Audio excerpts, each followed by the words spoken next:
The opioid crisis is an imminent danger and menace to Oklahomans. C'est une étape majeure dans ce qui est la plus grande crise sanitaire aux États-Unis. Le fabricant de médicaments Johnson & Johnson a été condamné par l'État de l'Oklahoma pour avoir largement participé à la crise des opiacés. Le groupe est accusé d'avoir minimisé les effets addictifs de ces antidouleurs et d'avoir promu leurs bénéfices, en dépit de nombreuses victimes.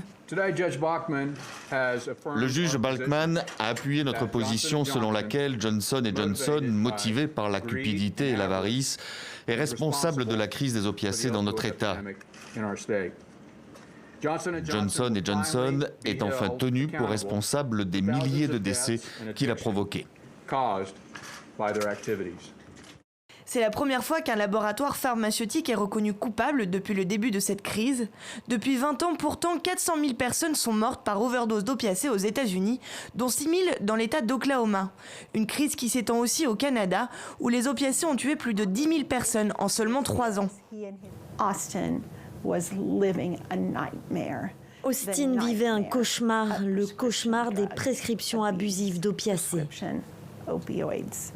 Johnson & Johnson est donc condamné à payer 572 millions de dollars à l'État d'Oklahoma. Une condamnation abusive pour le groupe qui estime ne pas être à l'origine de cette crise.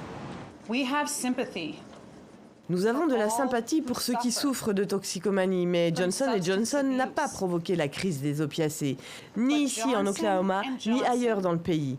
Nous disposons de nombreux motifs solides pour faire appel et nous avons l'intention de les poursuivre vigoureusement.